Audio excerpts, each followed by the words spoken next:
Hello friends, मेरा नाम है शंकर और आप सभी को हमारा यूट्यूब चैनल पर स्वागत है। तो दोस्तों, आज मैं आप लोगों को दिखाऊंगा पीएफ का क्लेम आपको ऑनलाइन से कैसे करना है।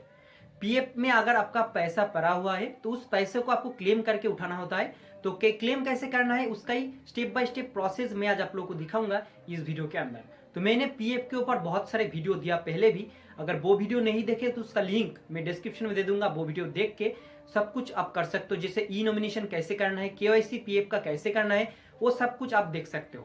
तो आज दिखाऊंगा कैसे पीएफ का क्लेम करके आपको पैसा वहां से पीएफ का पैसा आपको मिलेगा। तो इसलिए वीडियो को स्किप मत करिए, वीडियो को फर्स्ट से लास्ट तक देखते रहिए। और हमारे चैनल पर जो लोग पहली बार देख रहे हैं, चैनल को जरूर सब्सक्राइब कर लीजिए, पास जो बेल आइकन है उसको जरूर हिट कर लीजिए, क्योंकि ऐसे ही नॉलेजेबल और अर्निंग से रिलेटेड वीडियो आपको मिलता रहेगा इस चैनल पर। तो चलिए दोस्तों, वीडियो को स्टार्ट करते हैं और आप लोगों को दिखाते हैं पीएफ का क्लेम आपको कैसे करना है। का पैसा विड्रॉ करने के लिए आपको सबसे पहले गूगल पे जाना है और यहाँ पे सर्च करना है आपको पीएफ विड्रॉवल। तो यहाँ पे सबसे पहला लिंक आपको मिल जाएगा यूनिफाइड पोर्टल का, जो कि ईपीएफओ यानी प्रोविडेंट फंड डिपार्टमेंट का एक ऑफिशियल पोर्टल है, जहां से आप अपना पीएफ विड्रॉल के लिए अप्लाई कर सकते हैं। तो इस पे आपको क्लिक करना है। दोस्तों, आप देख सकते हैं ये employees provident fund organisation India का एक ऑफिशियल पोर्टल है। अब यहाँ पे सबसे पहले आपको लॉगिन करना होता है और लॉगिन के लिए आपको यूएन नंबर और अपने पासवर्ड की रिक्वायरमेंट होती है। तो अगर आपने अपना यूएन नंबर अभी तक एक्टिवेट नहीं किया है तो यहाँ पर आपको एक एक्टिवेट यूएन करके लिंक मिलता है। इस लिंक पर क्लिक करके सबसे पहले अपने यूएन को आपको एक्टिवेट करना होता है और अकॉर्डिंगली फिर उसके बाद आपको यहाँ पर लॉगिन करना होता है। अब बात आती है कि सर यूएन नंबर कहाँ से मिलेगा, तो आपकी जो सैलरी स्लिप होती है उसके ऊपर जनरली यूएन नंबर लिखा होता है। तो एग्जाम्पल के तौर पर यहाँ पर मेरे पास एक सैलरी स्लिप है और यहाँ पे देख सकते हैं आप कि यूएन नंबर यहाँ पर मेंशन हो रहा है। तो सैलरी स्लिप से आप आसानी से अपना यूएन नंबर निकाल सकते हैं। तो आइए लॉगिन ईपीएफओ पोर्टल पे। तो यहाँ पे एंटर कर दिया यूएन, पासवर्ड डाल दिया और जो यहाँ पर कैप्चा कोड दिख रहा है ये आपको डालना है। अब यहाँ पर ई नॉमिनेशन की बात कर रहे हैं तो अभी हम इसे लेटर कर देते हैं। अब यहाँ से आप देख सकते हैं आप लॉगिन हो गए। तो यहाँ से आप देख सकते हैं आपका यूएन नंबर, आपका नाम, date of birth, gender, Aadhaar, PAN, bank account number, mobile number, email ID, ये सब कुछ आपको यहाँ पर देखने को मिल जाता है। अब आगे बढ़ने से पहले आपको ये एक बार इंश्योर करना है कि आपकी जितनी भी केवाईसीज हैं वो आपकी अपडेट होनी चाहिए इस ईपीएफओ पोर्टल पे। तो आपका जो आधार नंबर है वो वेरीफाइड दिखना चाहिए, ऐसे ही आपका पैन नंबर भी वेरीफाइड दिखना चाहिए और आपका जो बैंक अकाउंट नंबर है वो भी यहाँ पर क्लियरली मेंशन आपको दिखना चाहिए। अगर ये तीनों में से एक भी आपकी केवाईसी अगर अपडेटेड नहीं है तो पहले आपको इस केवाईसी को अपडेट कराना होगा और उसके लिए आपको संपर्क करना होगा अपने एम्प्लॉयर से। और सपोज अगर आप अपने एम्प्लॉयर के कांटेक्ट में नहीं हैं तो उस केस में आपको पीएफ डिपार्टमेंट से कांटेक्ट करना होगा और अपने इन केवाईसीज को अपडेट कराना होगा, क्योंकि इन केवाईसीज को अपडेट किए बिना प्रोसेस करते हैं तो पीएफ का पैसा आपके अकाउंट में नहीं आएगा। तो बेहतर यही है कि पहले आप अपनी ये केवाईसीज जो है अपडेट करवा लें। अब पीएफ विड्रॉल का प्रोसेस स्टार्ट करने से पहले आपको चेक कर लेना चाहिए कि आपके पीएफ अकाउंट में कितना बैलेंस है, यानी कितना पैसा आपके अकाउंट में आने वाला है। तो उसके लिए आप यहाँ पे जाएंगे व्यू में, तो यहाँ पे आपको पासबुक का ऑप्शन दिखेगा। तो जैसे ही आप पासबुक पे क्लिक करेंगे तो ये एक अलग वेबसाइट पर लेके जाएगा आपको और यहाँ पे अगेन आपको अपने यूएन के बेसिस पे लॉगिन करना होगा।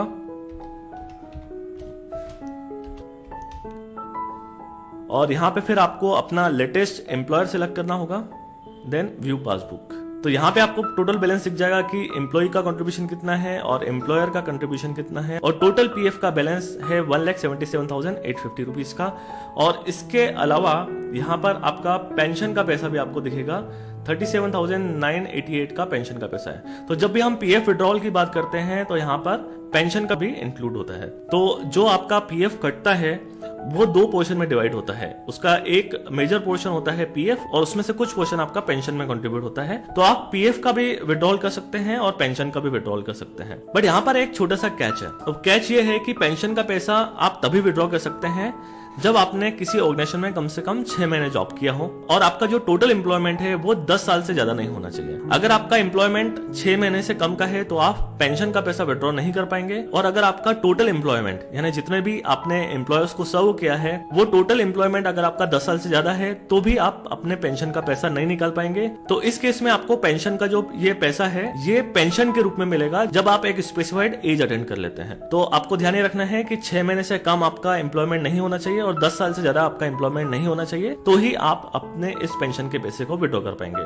तो यहाँ से हमने ये चेक कर लिया कि हमारा पीएफ का कितना बैलेंस है और हमारे पेंशन का। तो आपको ये हमेशा ध्यान रखना है कि अगर आपने एक से ज्यादा कंपनीज में जॉब किया है तो आपको आपके जो प्रीवियस एम्प्लॉयर है उसका जो पीएफ का बैलेंस है उसको ट्रांसफर करना पड़ता है करंट एम्प्लॉयर के पीएफ में। उसके बाद ही आपको ये विड्रॉल का क्लेम करना है। उसके पहले अगर आप क्लेम करेंगे तो आपके प्रीवियस एम्प्लॉयर का जो पीएफ का बैलेंस है उसको निकालने में आपको दिक्कत आ सकती है, क्योंकि जो पीएफ का पोर्टल है ये केवल करंट एम्प्लॉयर का जो पीएफ का बैलेंस है उसके हिसाब से वर्क करता है। अब वापस आ जाते हैं हम अपने ईपीएफओ पोर्टल पे। अब पीएफ का अमाउंट क्लेम करने के लिए आपको यहाँ पर ऑनलाइन सर्विसेज पे आना है और यहाँ पर आप देख सकते हैं आपको 4 फॉर्म दिख रहे हैं, form 31, form 19, form 10C and 10D। तो ये चारों फॉर्म के बारे में मैं आपको एक बार बता देता हूँ। फॉर्म 31 आपका एडवांस पीएफ के लिए रहता है, यानी अगर आप जॉब में कंटिन्यू हैं और आप किसी पर्पस के लिए, सपोज मैरिज के लिए या घर खरीदने के लिए अगर पीएफ का विड्रॉ कर रहे हैं तो इसे एडवांस पीएफ बोलते हैं। उस केस में आपको फॉर्म 31 भरना पड़ता है।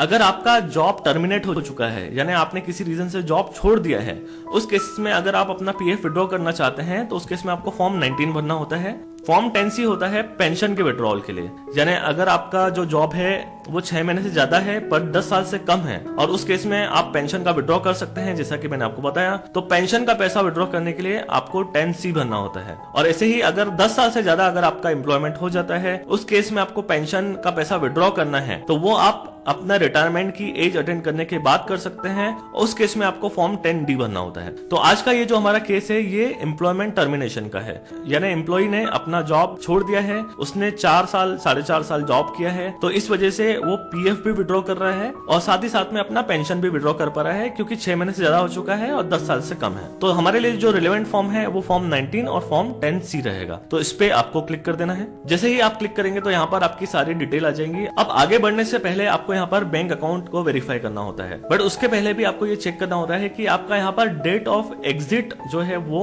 मेंशन होना चाहिए। तो DOJ का मतलब होता है डेट ऑफ ज्वाइनिंग और DOE का मतलब होता है डेट ऑफ एग्जिट। तो आपका एम्प्लॉयमेंट टर्मिनेट हो जाना चाहिए। अगर आपका एम्प्लॉयमेंट कंटिन्यू है, यानी अभी आप प्रेजेंटली जॉब कर रहे हैं, तो उस केस में आप एडवांस में पीएफ निकाल सकते हैं, पर उसके लिए डिफरेंट फॉर्म है, फॉर्म 31, जैसा कि मैंने आपको बताया। तो मेरे केस में यहाँ पर जो डेट ऑफ ज्वाइनिंग है वो जुलाई 2016 है और डेट ऑफ एग्जिट है वो है जनवरी 2019। यहाँ पे रीजन ऑफ लिविंग भी आपको दिख जाएगा, सीजेशन यानी शॉर्ट नोटिस, यानी कि एम्प्लॉय ने अपनी मर्जी से जॉब को क्विट कर दिया है। अब यहाँ पर डेट ऑफ एग्जिट को इंश्योर करने के बाद आपको अपना अकाउंट नंबर कंफर्म करना होता है। तो यहाँ पे अकाउंट नंबर की लास्ट 4 डिजिट्स डालनी है। आप यहाँ पे आपको बिल्कुल सावधानी रखनी है कि आपको बैंक अकाउंट नंबर 2 बार चेक कर लेना है, क्योंकि इसी बैंक अकाउंट में आपका पैसा आना है। क्योंकि सपोज अगर आप यहाँ पर गलत अकाउंट नंबर डाल देते हैं और पैसा किसी और के अकाउंट में चले जाता है तो फिर उसको रिकवर करने में आपको काफी प्रॉब्लम आ सकती है और शायद ये भी हो सकता है कि आप ये पैसा रिकवर ही ना कर पाए। तो आपको यहाँ पर बहुत सावधानी रखनी है ये बैंक अकाउंट नंबर की डिजिट्स डालने में। तो जो बैंक अकाउंट नंबर आपका अपडेटेड है उसकी लास्ट की 4 डिजिट्स यहाँ पर नहीं लिखी होंगी,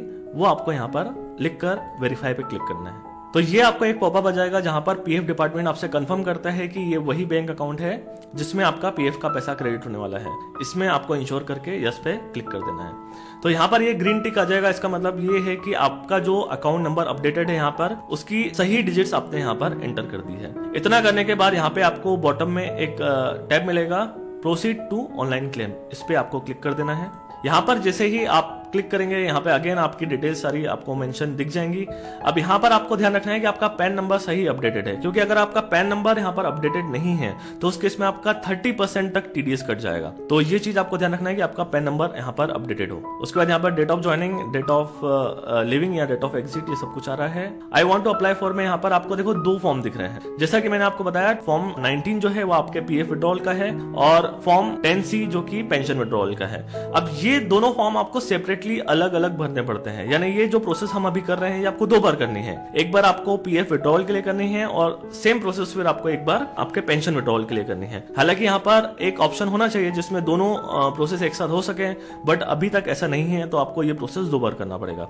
तो चलिए पहले प्रोसीड करते हैं फॉर्म 19 पर। तो जैसे ही फॉर्म 19 पर हमने क्लिक किया, अब यहाँ पे आपको ध्यान देना है कि अगर आपका पीएफ का पैसा 50,000 रुपीज से ऊपर है तो फिर उस केस में आपका 10% टीडीएस कट जाएगा। सपोज आप पीएफ का पैसा 1 लाख रुपए विड्रॉ करते हैं तो उस केस में पीएफ डिपार्टमेंट आपका 10% टीडीएस काट लेगा और आपको केवल 90,000 देगा। तो ये जो आपका टीडीएस कटा है 10,000 का, वो अभी आपको नहीं मिलेगा, वो बाद में आपको इनकम टैक्स रिटर्न फाइल करना पड़ेगा फाइनेंशियल ईयर एंड होने के बाद। और अगर आप रिफंड के लिए एलिजिबल होंगे, यानी अगर आपका इनकम कम होगा और उसके अकॉर्डिंगली अगर आपका टीडीएस रिफंड बनता है तो फिर आपको वहां से रिफंड लेना पड़ेगा। बट टीडीएस कटने से बचाने के लिए आपके पास एक ऑप्शन है, यहाँ पर आप फॉर्म 15G अपलोड कर सकते हैं। फॉर्म 15G क्या होता है? एक डिक्लेरेशन होता है कि सर मेरी जो एनुअल इनकम है वो टैक्सेबल लिमिट से कम है, इसलिए मेरा टीडीएस ना काटा जाए। तो ये फॉर्म 15G आपको भरना पड़ता है फिजिकली और उसको फिर स्कैन करके यहाँ पर अपलोड करना होता है। तो अभी मैंने ये जो फॉर्म 15G है वो भर के और स्कैन करके रखा हुआ है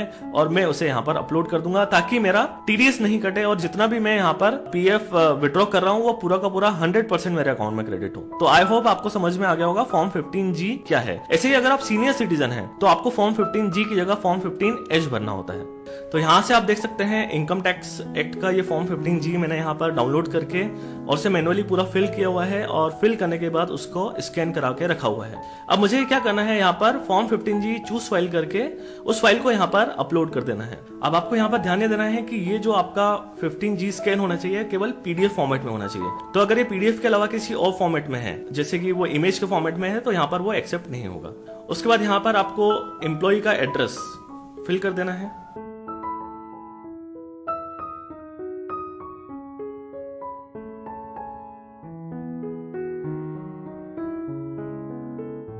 इसके बाद यहाँ पे आपको टिक मार्क कर देना है और इसका मतलब है कि आप आधार क्रेडेंशियल से अप्लाई कर रहे हैं और ये साथ ही साथ सर्टिफाइड भी कर रहे हैं कि जो भी डेटा आपने दिया हुआ है ये करेक्ट है। इसके बाद यहाँ पर आपको गेट आधार ओटीपी पे क्लिक कर देना है। ऐसा करने से आपके आधार नंबर में जो मोबाइल नंबर रजिस्टर्ड होगा उसकी लास्ट डिजिट आप देख सकते हैं, लास्ट 4 डिजिट्स आपको दिख रही होंगी। इस पे आपको एक ओटीपी आएगा, वो ओटीपी यहाँ पर आपको एंटर कर देना है और सबमिट फॉर्म पे क्लिक कर देना है। ओटीपी ध्यान से भरने के बाद आपको यहाँ पर validate OTP and submit claim form पे क्लिक कर देना है। तो ओटीपी वेरीफाई होने के बाद यहाँ पे आप देख सकते हैं OTP has been verified, e KYC updated and PF final withdrawal claim form submitted successfully on unified portal, please click here to view PDF. तो जो हमारा पीएफ का क्लेम है वो हम सक्सेसफुली सबमिट कर चुके हैं। यहाँ पर हम क्लिक करके पीडीएफ व्यू कर लेते हैं। तो जो हमने फॉर्म अभी ऑनलाइन अप्लाई किया है ये पूरा पीडीएफ में आप देख सकते हैं। पीएफ फाइनल सेटलमेंट के लिए हमने अप्लाई किया है, नाम और ये सब कुछ आ जाएगा। यहाँ पे नीचे आपका पूरा detail, bank account number, IFSC code, ये सब कुछ आ जाएगा, ये आप देख सकते हैं। तो आप चाहें तो इसे आप सेव करके रख लीजिए। आप ट्रैक क्लेम स्टेटस पे भी क्लिक करके देख सकते हैं कि ये सबमिट हुआ है कि नहीं। तो यहाँ पे आप देखेंगे तो ये आपका फॉर्म 19 हमने 12 अगस्त को 10:01 पे सबमिट किया है। तो ये हमारा करंट अभी स्टेटस है।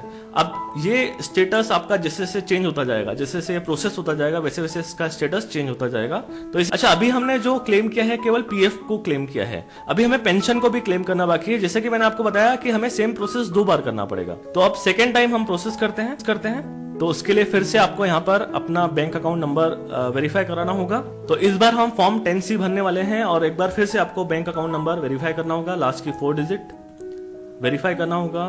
यस पे क्लिक करेंगे, ग्रीन टिक आ जाएगा। प्रोसीड फॉर ऑनलाइन क्लेम पे क्लिक करेंगे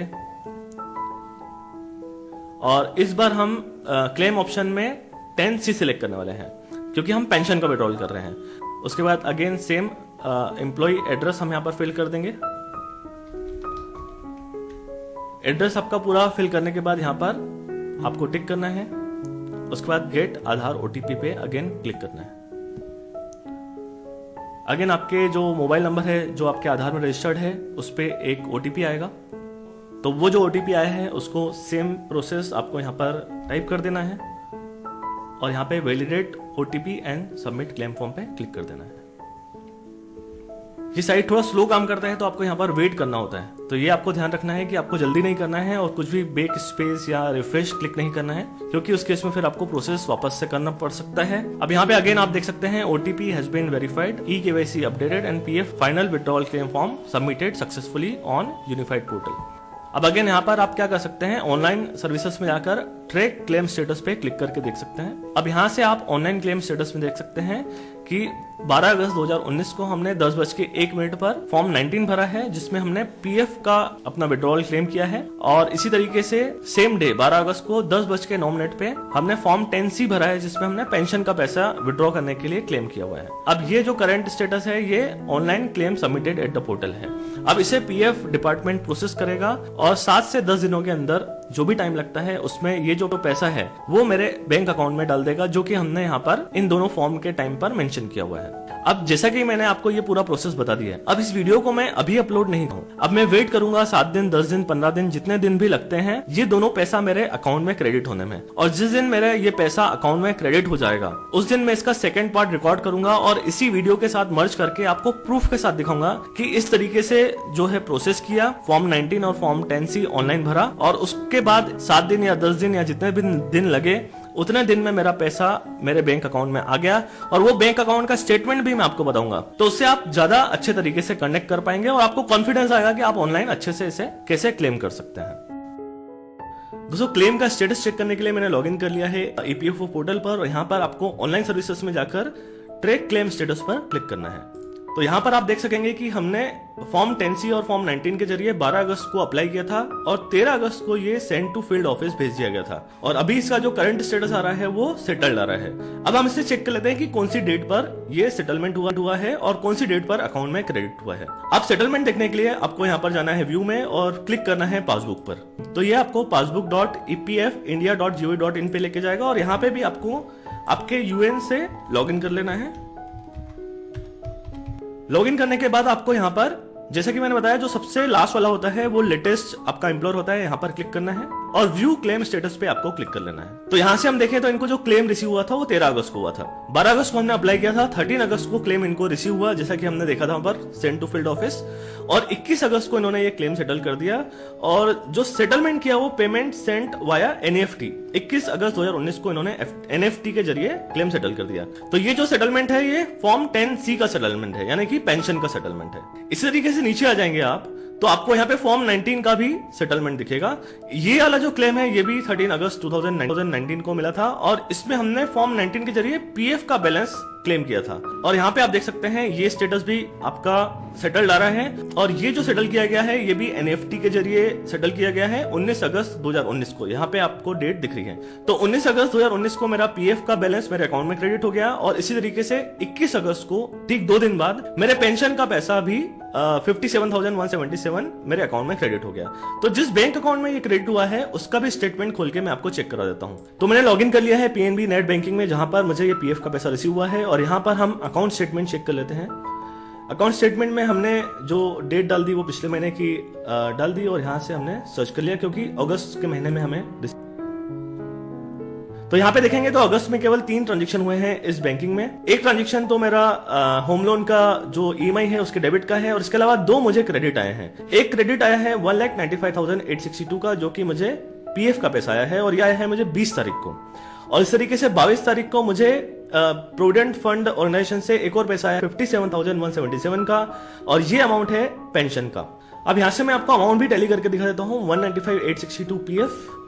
तो हम अगर पीएफ का हमारा जो विड्रॉल हुआ है ये क्लेम, इसका हम टोटल लगाते हैं एम्प्लॉय शेयर का और एम्प्लॉयर के शेयर का, तो ये है 136,494 प्लस 59368, ये होता है 195,862 और यही अमाउंट मुझे 195,862 का क्रेडिट हुआ है। तो आप देख सकते हैं यहाँ पर मेरा टीडीएस नहीं कटा है। जनरली अगर आपका पीएफ का बैलेंस 50,000 से ऊपर का होता है और आप विड्रॉ करते हैं तो आपका 10% टीडीएस कटता है, पर जैसा कि मैंने आपको बताया कि हमने फॉर्म 15G फिलअप किया था तो उस वजह से मेरा यहाँ पर टीडीएस नहीं कटा है। तो फॉर्म 15G आप कहां से डाउनलोड कर सकते हैं उसका लिंक मैं आपको डिस्क्रिप्शन बॉक्स में दे दूंगा और वहां से आप फॉर्म 15G डाउनलोड करें, उसे प्रॉपर्ली फिल करें और पीएफ के विड्रॉल प्रोसेस के समय उसे प्रॉपर प्लेस पर अपलोड करें ताकि आपका भी टीडीएस नहीं कटे। आपको यह प्रोसेस बड़ी ही सिंपल तरीके से समझाने के लिए मैंने अपनी पूरी कोशिश की है। आई होप कि आपके लिए यह वीडियो हेल्पफुल रहा होगा और आपको इससे कुछ न कुछ सीखने को मिला होगा। वीडियो अगर आपको पसंद आया हो तो इसे लाइक जरूर कीजिएगा और अगर आप पहली बार विजिट कर रहे हैं चैनल पर तो चैनल को सब्सक्राइब जरूर करें और बेल आइकन जरूर प्रेस करें ताकि जब भी मैं कोई नया वीडियो अपलोड करूंगा उसका नोटिफिकेशन आपको मिल जाएगा और आप मेरी कोई भी वीडियो मिस नहीं करेंगे। चैनल को अपने फ्रेंड्स और रिलेटिव्स में जरूर शेयर करें ताकि वो भी इसी प्रकार के वीडियोस का बेनिफिट उठा सकें। तो दोस्तों आज के लिए बस इतना ही। जल्दी मुलाकात होगी एक और नए इंटरेस्टिंग और इन्फॉर्मेटिव वीडियो के साथ। जय हिंद, धन्यवाद। तो दोस्तों वीडियो कैसा लगा मुझे कमेंट में ज़रूर बताना, और वीडियो पसंद आई तभी वीडियो को लाइक करना और फ्रेंड लोगों के साथ शेयर करना। और मेरी चैनल पर पहली बार देख रहे हो तो चैनल को जरूर सब्सक्राइब कर लेना, पास में जो बेल आइकन है बेल आइकन को जरूर हिट कर लेना, क्योंकि ऐसे ही नॉलेजेबल और अर्निंग से रिलेटेड वीडियो आपको मिलता रहेगा मेरे चैनल पर। तो आज के लिए इतना ही, चलिए मिलते हैं और कोई नई वीडियो के साथ। तब तक के लिए घर में रहिए, सुरक्षित रहिए और स्वस्थ रहिए।